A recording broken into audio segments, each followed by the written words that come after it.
Karena saya tinggal di desa, jadi untuk peternak kambing ini pakan nggak beli. Sekarang saya mikir ya, yang pelihara ayam pakannya beli aja masih dapat untung. Nah ini kambing pakan nggak beli gitu.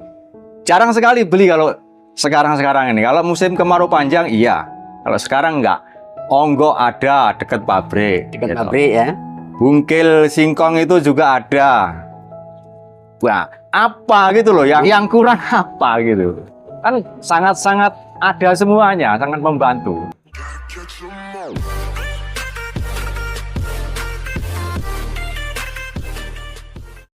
Halo guys, assalamualaikum warahmatullahi wabarakatuh. Jumpa kembali dengan Indra Palupi Channel. Kali ini saya berkunjung di sebuah peternakan guys. Jadi buat kalian tonton video sampai selesai agar nanti teman-teman semua bisa mendapatkan informasi dan edukasi apa yang saya bahas di dalamnya. Jadi buat kalian yang belum subscribe saat ini ya, silakan bantu subscribe, like, comment, and share, tekan tombol loncengnya agar teman-teman bisa dapat notifikasi setiap saya upload video. Halo Pak, assalamualaikum Pak. Waalaikumsalam warahmatullahi wabarakatuh. Perkenalkan, nama saya Wardoyo, tinggal di desa SD 9 Sido Binangun, Kecamatan Wais Seputih, Lampung Tengah, Indonesia. Indonesia. Pak Wardoyo, kalau hari-hari kegiatannya apa aja Pak? Dulu saya kerja di perusahaan gula, yaitu Sugar Group Company. Setelah saya pensiun kurang lebih ya 1,5 tahun, saya akhirnya beralih profesi berternak kambing. Sudah berapa lama Pak di peternakan ini dimulai Pak? Baru Mas, baru sekitar ya 6 bulan lah. Baru 6 bulan ya? Baru 6 bulan. Kalau sebelumnya itu kan masih mikir-mikir kayak apa nanti terjun di dunia ternak gitu. Kalau biasa jadi seorang karyawan itu kan gajian bulanan Pak. Iya. Kenapa sekarang memilih peternakan? Kan hasilnya lama. Oh, alasannya apa? Alasannya kami tinggal di kampung ya. Jadi untuk cari pakannya itu nggak beli Mas. Cari pakan nggak beli, jadi limbah pertanian itu sangat-sangat melimpah di daerah kami. Gitu. Karena di sini sekitar 75% itu petani singkong. Kebanyakan yang nggak beracun. Singkong apa? Nah, di sini istilahnya singkong celeng yang putih ada, atau celeng yang hitam. Nah, yang hitam. Ada singkong racun yang Buyadi itu kalau di sini. Kalau orang luar bilang singkong Cina itu. Ya alhamdulillah dulu sewaktu saya masih bujang kecil, masih SMP itu saya orang tua saya pelihara kambing. Jadi saya sering bantu-bantu gitu Mas. Jadi saya terinspirasi itu, akhirnya beranilah mengambil kesimpulan melangkah ke dunia ternak kambing. Dunia peternakan itu seperti apa tuh Pak prospeknya? Kayaknya sih maju Pak, kayaknya lebih bagus depannya. Karena kalau mau butuh uang 1 juta, 2 juta itu enak Pak. Kalau kami pelihara sapi ya, bukan nggak menyudutkan orang pelihara sapi ya, tapi kalau saya jual sapi itu sisanya terlalu banyak. Jadi ya saya akhirnya berani ngambil kesimpulan, kambing aja lah yang enak gitu, nanti bisa dicuil-cuil gitu. Lebih simpel Pak ya? Ya itu aja. Iya. Ini sementara yang dipelihara jenisnya apa aja Pak? Ini Jawa Randu Rambon aja. Jawa Randu dan Rambon. Breeding atau fattening yang ini? Yang ini fattening Pak. Awalnya saya pelihara cuma 8 ekor ya. Tahun berapa itu? Waktu saya masih kerja di Sugar Group itu, ya sekitar 5,5 tahun yang lalu. 8 ekor. 8 ekor. Fattening. Ya ada sambilan untuk belajar gitu 2-3 ekor paling. Iya. Jadi alasan jenengan apa Pak kalau bisa milih ke fattening sementara kan jenis sudah belajar di breeding nih? Untuk saya ngambil ke fattening karena nggak mau banyak risiko gitu. Kalau breeding kan harus ngurusi anak, harus telaten, ini itu nyusuin kalau masih baru melahirkan itu. Nah, biasanya kalau nggak bisa nyusu sendiri harus kita nyusuin gitu. Apalagi susu induknya itu terlalu gede putingnya itu. Jadi harus nyusuin, harus telaten gitu. Kadang ya ada yang keinjek induknya, ada yang kecepet. Kalau sudah lepas sampai kan, saya pikir lebih kecil ya risikonya. Fattening keistimewaan apa ya? Pakan paling Pak. Pakannya sedikit kalau fattening. Tapi kalau breeding, saya pelihara 2 atau 3 ekor itu beda makannya. Lebih lahap, lebih banyak karena dia produksi air susu itu mungkin ya. Iya. Jadi porsi makannya lebih banyak. Lebih banyak porsi pakannya. Ya untuk orang seusia saya ini untuk pemula kayaknya enak fattening lah Mas. Makannya sedikit. Kebutuhan pakan kita nih manual full atau emang kita sudah ada campur beli atau gimana gitu Pak? Kalau sekarang enggak Pak. Kalau tempo hari waktu musim panas itu sempat saya beli dulu itu musim panas itu. Kalau sekarang enggak ada bank pakan di ladang.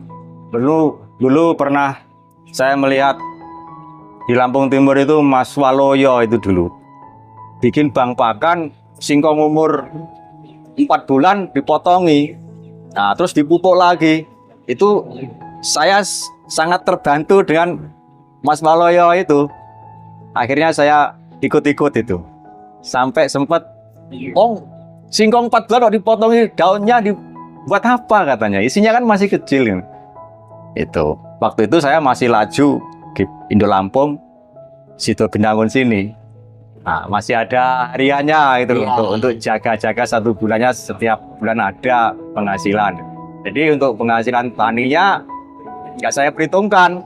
Nah, setelah 1 tahun saya bongkar singkongnya, 1/4 tuh dapat 12 ton 8 kintal Mas. Loh ya masih bagus Pak. Alhamdulillah tanpa pupuk kimia itu pakai kohe aja. Pakai kohe. Artinya bang pakan sistem yang jenengan ceritanya tadi masih prospeknya masih bagus Pak ya? Masih. Cuma kalau sekarang saya nggak berani. Mau saya potongi lagi terus dipelihara tunasnya lagi nggak berani. Karena anak saya yang tadinya baru SMK sekarang beranjak masuk ke fakultas pendidikan yang lebih lanjut gitu, ke Unila. Konsepnya beda. Jadi singkong nggak sampai setahun dari cabut gitu. Jadi lebih ke putaran panen singkongnya dipercepat Pak ya? Ya, 6 bulan jabut, 6 bulan jabut. Pas persis waktu bayar UKT. Iya. Sudah saya katakan karena saya tinggal di desa, jadi untuk peternak kambing ini pakan nggak beli. Sekarang saya mikir ya, yang pelihara ayam pakannya beli aja masih dapat untung. Nah ini kambing pakan nggak beli gitu. Jarang sekali beli kalau sekarang ini. Kalau musim kemarau panjang iya. Kalau sekarang nggak.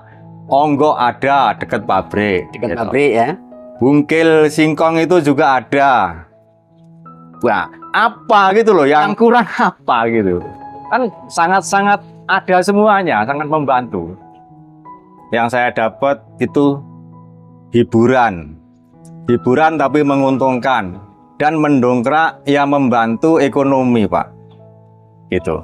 Jadi untuk pensiunan kayak saya, teman-teman di luar sana jangan takut untuk beternak, karena beternak itu ya kalau kami orang Islam, Rasulullah dulu juga beternak. Gitu. Beternak unta ya domba gitu. Jadi kita dapat sunahnya lah kalau kita ngikuti Rasul dulu kan gitu.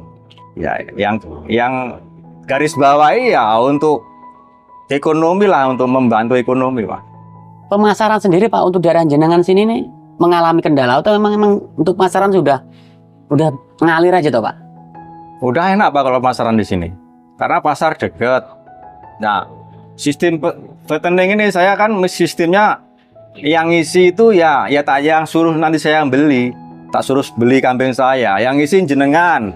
Nanti begitu sekian bulan waktu saya panen, yang jenengan yang mau beli, gitu. Dia sanggup ya sudah diisi, itu Mas. Oh sudah ada akad ya? Ada.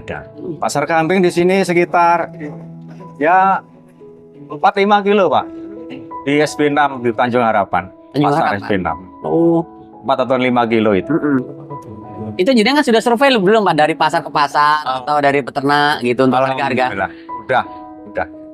Udah saya nanya-nanya ke rekan-rekan gitu yang sering ngisi terus nanti dibongkar lagi gitu.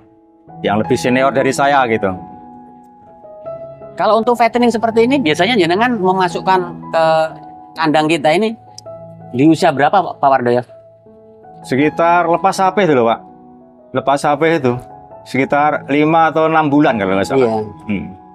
Kayaknya Oh. sudah aman kayaknya. Kalau untuk usia segitu udah aman Pak ya? Udah aman kayaknya. Udah aman. Udah lepas HP. Untuk pakan udah mandiri yang jelas. Ya alhamdulillah. Atau fattening seperti ini saat memasukkan bibit itu biasanya yang idealnya di harga berapa toh Pak di kandang kita ini Pak? Untuk jantan itu harga 11,5 sampai ke 12. Itu. 1.150.000 sampai ke 1.200.000. Untuk betina itu berkisaran 500 sampai 600. Harganya segitu. Itu masa peliharanya berapa bulan? Kalau kami kemarin udah ngobrol-ngobrol 5 sampai 6 bulan. 5-6 bulan ya. Kalau saya harapannya ya kalau yang betina masukkan itu root, ya root diambil semua. Kalau yang bejantan ya gitu. Masukannya root semua gitu. Maksud saya gitu maunya. Jadi nanti kalkulasinya bisa apa ya? Bisa enak gitu. Nah, untuk fattening ini saya belum pernah jual panen gitu. Belum pernah saya. Karena ini baru ini fattening. Tadinya kan breeding ya. Iya. Breeding kok kayaknya kok kewalahan saya. Yang pejantan itu kan kadang-kadang orang cari akikoh gitu loh Pak. Itu kadang-kadang dia minta maksa gitu ya. Udah ngeliat barang itu Bagus. oh yang barangnya udah bagus ya maksa. Nah, kadang gitu. Kadang kita nyantai-nyantai gitu di rumah hilang capek habis cari rumput apa daun singkong. Iya. Orang datang cari kambing. Ya sudah dia lihat cocok. Ambil sama dia. Godaannya berat juga Pak ya? Terus saya jadi nggak enaknya sama yang ngisi ya kalau udah gitu. Artinya peternakan itu tidak sulit untuk pemasaran Pak ya? Nggak sulit Mas. Nggak sulit. Sulit. Butuh uang sekarang tinggal nelpon aja datang Iya. yang mau beli. Jenengan tadinya seorang karyawan, kemudian menerjuni atau menekuni peternakan Iya. seperti ini Pak. Itu mungkin beda konsepnya Pak. Wah sangat beda Mas. Apa yang jenengan rasakan Pak? Saya harus siap mental bener saya. Tadinya itu Mas, saya itu pulang kerja jam 1 siang. Ditanyain sama teman-teman, kok sekarang malah kurus katanya. Sampai apa sakit diabetes katanya. Loh, saya ngapik tau tak bilang gitu. Dungane saya ngapik loh. Aku ki ora loro tak bilang gitu. Aku sehat, balik kerja jam 1 aku ngarit. Tanggi cangkingan nggih pakan wedhus lho ngoten. Nah, teman-teman itu melongok gitu. Hah? Ngarit? Iya, awakmu penak we. Jam 1 mulai neng hosing perumahan turu. Lemu awakmu. Kita ngarit. Iya ngarit, karena apa? Saya harus siap. Begitu 5 tahun 5 tahun setengah nanti saya pensiun, saya harus siap. Hidup di kampung. Hidup yang sebenarnya ya begini. Kerasnya hidup itu begini. Nggak kayak di perusahaan kerja 7 jam selesai pulang. Pulang ke rumah perumahan perusahaan. Tak pikir-pikir kayak ayam di box saya Mas. Iya, begitu lepas dari sana pensiun, bingung. Nah gitu, saya belajar nggak bingung. Iya. Jadi saya pelajari itu, saya lakukan, saya jalani, enjoy aja. Enjoy ya. Alhamdulillah. Makanya saya sama teman-teman rekan kerja di sana, saya bilang gini, ya saya minta doanya ke jenengan supaya saya awet sehat ya. Saya bilang gitu. Alhamdulillah sampai pensiun saya sehat. Itu tadi guys sebuah perjalanan kisah hidup Bapak Haji Wardoyo yang tadinya beliau adalah seorang karyawan perusahaan besar ya. Kemudian pensiun dan mandiri usaha di desa. Dan perubahan ini yang membuatnya harus menjadi seorang peternak yang memang sudah sejak dulu dipersiapkan antisipasi saat beliau pensiun, dan inilah kisahnya. Semoga bermanfaat buat kalian semua. Saya akhiri, wassalamualaikum warahmatullahi wabarakatuh.